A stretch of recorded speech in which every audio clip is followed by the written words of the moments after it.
संभल जिले से सामने आई तमन्ना मलिक और उनके पति अमन त्यागी की कहानी आज देश भर में चर्चा का विषय बनी है। अलग अलग धार्मिक पृष्ठभूमि से आने के बावजूद दोनों ने प्रेम विवाह कर यह साबित किया कि आपसी सहमति, भरोसा और सम्मान के आगे सामाजिक बंदिशें टिक नहीं पाती। जी हाँ, तमन्ना मलिक ने बातचीत में बताया कि उनका जन्म मुस्लिम परिवार में हुआ, लेकिन उन्होंने बालिग होने के बाद अपनी मर्जी से अमन त्यागी से शादी का फैसला लिया। दोनों एक ही गांव के निवासी हैं। धीरे धीरे दोस्ती प्यार में बदली। तमन्ना के मुताबिक ये फैसला आसान नहीं था, लेकिन समय के साथ जब सब कुछ संभलता चला गया, उन्होंने साफ तौर पर कहा कि इस दौरान यूपी सरकार, पुलिस प्रशासन, खासतौर पर योगी आदित्यनाथ की सरकार से उन्हें सुरक्षा और सहयोग मिला। शादी के बाद तमन्ना को समाज के वर्ग और विरोध का सामना करना पड़ा। अपने ही परिवार वालों ने नजरअंदाज किया। उन्होंने ये भी स्पष्ट किया कि उन्होंने अपना नाम नहीं बदला, बल्कि ससुराल में प्यार से उन्हें तुलसी कहा जाता है। उनके 2 बेटे आर्यन और यक्ष हैं। बच्चों के जन्म और जिम्मेदारियों के कारण वो पहले यात्रा में शामिल नहीं हो सकी। अब परिवार पूरा होने के बाद उन्होंने श्रद्धा के साथ कांवड़ यात्रा किया। किसी तरह धार्मिक दबाव नहीं है और तमन्ना को हर त्योहार और आस्था को मनाने की पूरी आजादी है। अमन त्यागी का कहना है कि समाज को उनकी कहानी से ये सीख लेना चाहिए कि अगर 2 बालिग अपनी मर्जी से बिना किसी धोखे से शादी करना चाहते हैं तो उसमें किसी की आपत्ति नहीं होनी चाहिए। उन्होंने बताया कि देश भर के समर्थन मिला है। खासकर हरिद्वार से लेकर अपने गांव तक लोगों ने उन्हें प्यार और हौसला दिया। ये कहानी सिर्फ प्रेम विवाह की नहीं, बल्कि आपसी सामंजस्य, सम्मान और सौहार्द का संदेश देती है। अपने बचपन और शुरुआती जीवन के बारे में कुछ बताइए। किस तरह का आपका बचपन था, शुरुआती जीवन क्या था आपका? जी, इसमें मैं क्या बताऊं, मतलब मुस्लिम धर्म में ही मेरा जन्म हुआ था। मैंने अपनी पसंद से अब बड़े हो गई, जब मैं जवान हुई तो मैंने अपनी पसंद से अमन त्यागी से शादी कर ली। अच्छा, किस तरह मुलाकात हुई अमन त्यागी से आपकी? प्यार की शुरुआत कैसे हुई थी एक ही आपकी? गांव में रहते हैं, ऐसी हो गई। जैसे जैसे बड़े हुए एक दूसरे से मिले तब। अच्छा, तो साथ पढ़ते थे क्या आप लोग? जी नहीं, साथ नहीं पढ़ते थे। इधर हमारा आना जाना है, अच्छा, जिधर इनका भी है। तो ये शादी का जो फैसला लिया, ये कितना मुश्किल था आपके लिए? मुश्किल तो बहुत था, लेकिन करी हमने तो फिर आसान होता चला गया। योगी बाबा की, पुलिस प्रशासन ने हमारा बहुत साथ दिया और उनके जो लोग हैं सबने। समाज के लोगों से किस तरह की प्रतिक्रियाएं मिली थी जब आपने अमन से शादी की थी? तो जो लोग आज फतवे लगा रहे हैं, इन्होंने तो नहीं चाहे शादी हो जाए, लेकिन कुछ लोग हैं हमारे अच्छे सनातन धर्म में और बजरंग दल में और भी लोग अच्छे हैं जिन्होंने हमारा साथ दिया, तो शादी हो गई हमारी, हम साथ में आए। तो शादी के बाद परिवार का, आपके परिवार का व्यवहार आपके साथ किस तरह का रहा? जी, मेरा कोई संबंध नहीं है उनसे, नहीं मेरा आना नहीं जाना, नहीं कोई मतलब। वो अपने घर खुश रहते हैं, मैं अपने घर खुश रहती हूँ। जो दूसरे धर्म के लोग थे, आपने अमन त्यागी से शादी की, तो वो आपके साथ कोई भेदभाव रखते हैं अब या नहीं? दूसरे धर्म मतलब जी? जैसे मुस्लिम धर्म में आप थी, आपने हिंदू धर्म में शादी की, ठीक है, तो मुस्लिम धर्म के लोग कुछ आपसे भेदभाव रखते थे शादी के बाद या नहीं? वो तो रखते हैं, वो हैं? तो रखेंगे। मुस्लिम लोग कैसे खुश हो जाएंगे किसी सनातन धर्म में कोई शादी करेगा तो? वो तो फतवे इतने लगा रहे हैं, आज उन्हीं की बदौलत है कितने फतवे लगा खड़े कर दिए हमारे लिए। अच्छा, जैसे कि लोग कह रहे हैं कि आप बुर्का लेकर कावड़ लेने गई थी, ठीक है, नहीं तो 3 साल आपकी शादी को हो गए, ठीक है, तो आप 2 साल गैप के बाद ही क्यों गई? पहले साल भी जा सकती थी कावड़ लेने, दूसरे साल भी जा सकती थी, तीसरे साल ही क्यों गई? जी, 2 बेटे हैं मेरे, उस बीच मेरे बच्चे हो गए थे, मैं उनमें रह गई थी, इसलिए नहीं जा पाई थी। अब मेरी फैमिली कंप्लीट हो गई है, इसलिए मैं गई थी। जो आपके फैसले पर सवाल उठाते हैं, तो उन लोगों को क्या संदेश देना चाहती हैं आप? उन लोगों को तो मैं ये संदेश देना चाहती हूँ, बस भोग भाग कर चुप जाएंगे, क्या है, ध्यान नहीं देना चाहिए, भोगते रहने दो। अच्छा, तो भविष्य में अपने परिवार के लिए क्या सपने देखती हैं, क्या योजनाएं हैं आपकी? सब खुश रहें, मिलजुल के रहें, सब एक साथ रहें और रहते हैं हम लोग अपने ससुराल में, सब लोग एक साथ अच्छे से रहते हैं सब। जैसे मौलाना और सांसद आपके ऊपर आरोप लगा रहे हैं और आपके ऊपर उंगली उठा रहे हैं, तो उनसे क्या कहना चाहेंगी आप? देखो, मैं उनसे यही कहना चाहूँगी और हमें भी और तुम्हें भी और सबको भी पता है, कोई जब कैसे कुछ काम होता है जो उन्हें अच्छा नहीं लगता, वो उन पर सब पे फतवे लगाते हैं। उनका काम यही है फतवे लगाने का, लगाने का। तो आपका अब नाम तुलसी है?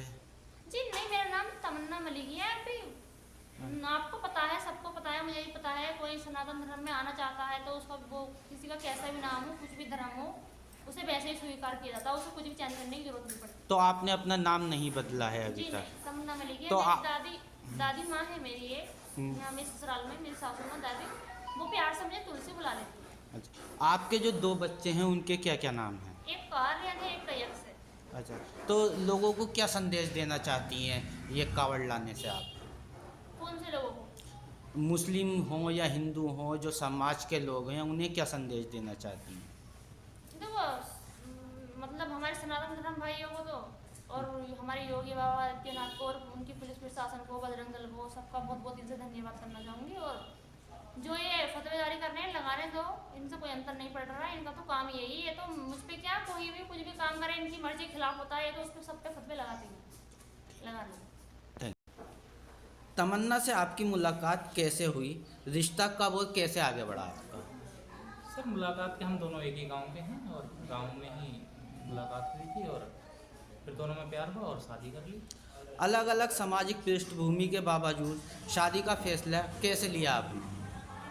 फैसला तो कठिन था सर, लेकिन दोनों में प्यार था और भगवान जी की मर्जी थी, भोलेनाथ की, वो सब काम सफल हो गया। और हमारा प्रशासन ठीक था, तो दोनों की मर्जी थी, संवैधानिक तरीके से हमने शादी की।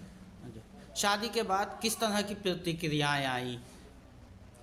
सर ये तो होता ही है, लोगों ने गलत भी बोला, अच्छा भी बोला। जिन्हें अच्छा बोलना था उन्होंने अच्छा बोला, जिन्हें गलत बोलना था उन्होंने गलत बोला और धमकियाँ भी दी। लेकिन कोई नहीं, आप जानती हैं उत्तर प्रदेश का प्रशासन बहुत अच्छा है और सख्त है।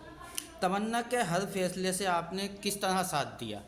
हम हर फैसले में साथ हैं। वो हमने तो ये बोला भी है कि वो अपना भी कोई त्यौहार मनाए, हमें कोई दिक्कत नहीं है। हमारे सनातन धर्म में, हमारे हिंदू रीति रिवाजों में ऐसा कुछ नहीं है, किसी को नाम बदलना है, किसी का कुछ बदलना है। और सर जो उन्हें मानना है, वो कुरान पढ़ना चाहे कुरान पढ़ सकती हैं, वो जो भी मानना चाहें वो मान सकती हैं। और हमारे त्योहारों को वो खूब मानती हैं, बहुत सम्मान देती हैं, व्रत रखती हैं, सब काम करती हैं। हमें खुशी है, वो किसी का जो भी ठीक लगे वो माने, हमारी तरफ से कोई रोक टोक नहीं। आपके अब 2 बच्चे हैं, किस तरह की परवरिश देना चाहते हैं बच्चों को आप? बच्चों को ठीक देना चाहते हैं और लोग थोड़ा सा बचा के सुरक्षित रखना चाहते हैं। और मतलब परवरिश के अपना पढ़ा लिखा के तो थोड़ा ठीक से रखना चाहते हैं। किस तरह का धर्म और संस्कार सिखाएंगे आप बच्चों को? हम तो यही सिखाएंगे कि दुनिया में प्यार मोहब्बत से रहो और बस यही। अच्छा, प्रेम विवाह को लेकर समाज की सोच बदलनी चाहिए या नहीं? हाँ जी, किस तरह देखते बिल्कुल हैं? बदलनी चाहिए। किसी के दबाव में तो नहीं आगे करना चाहिए। लव जिहाद जैसा काम तो नहीं करना चाहिए कि नाम बताकर झूठा और इस तरीके से किसी लड़की की ज़िंदगी ख़राब नहीं करनी चाहिए कि सलीम नाम है और संदीप नाम बता दिया। लेकिन अगर किसी की राजी है और अपने मन से पसंद शादी करना चाहता है तो उसमें कोई रोक टोक नहीं होनी चाहिए। अच्छा, क्या चाहते हैं आप कि आपकी कहानी समाज से कुछ सीख ले, समाज कुछ सीख ले आपकी कहानी से? हाँ जी बिल्कुल, हम तो यही चाहेंगे कि सब लोग प्यार मोहब्बत से रहें और कोई भी ये फतवे जारी ना करें। और मौलानाओं के अपनी हद में रहना चाहिए। मौलाना जो ये उल्टा सीधा बकवास कर रहे हैं ये लोग, और इन्हें भी समझना चाहिए कि इनके ही पक्ष का कोई काम होता है तो ये टीवी पर डिबेट करते हैं बैठकर। और मैंने बोला है कि एक कोटद्वार से दीपक जी थे, दीपक कश्यप जी, तो उन्होंने इनके मतलब मोहम्मद साहब का नाम इस्तेमाल करा तो उनको इन्होंने बहुत इज्जत दी, बहुत नवाजा और मतलब भाईचारा, प्यार, ये सब कुछ बढ़ने का मतलब एहतराम करा कि इससे बहुत कुछ अच्छा हुआ है। तो मोहम्मद साहब का नाम इस्तेमाल एक सनातनी भाई ने करा है हमारे, तो फिर एक मुस्लिम लड़की ने अगर बुरखे का इस्तेमाल कर लिया तो इन्हें दिक्कत कहाँ से होने लगी। वर्तमान दौर में गांव में किस तरह की चर्चाएं हैं? वर्तमान दौर में गांव में सर सब लोग नाराज ही हैं, मतलब जो दूसरे समुदाय के लोग हैं। और बाकी हम तो अपने घर पे ही हैं, ठीक हैं। इस गांव के अंदर कितने मुस्लिम हैं और कितने हिंदू हैं? इस गांव के अंदर लगभग 35 से 40% मुस्लिम और 60% करीब हिंदू। तो फिर तो कोई परेशानी भी नहीं होगी आपको गांव के अंदर? हाँ जी, फिलहाल तो मुझे कोई परेशानी है नहीं, लेकिन जो भी परेशानी होएगी तो हमारा प्रशासन तैयार है और योगी आदित्यनाथ जी की सरकार है, इसमें परेशानी होनी भी नहीं चाहिए। अपने परिवार समाज से कितना समर्थन मिलता है?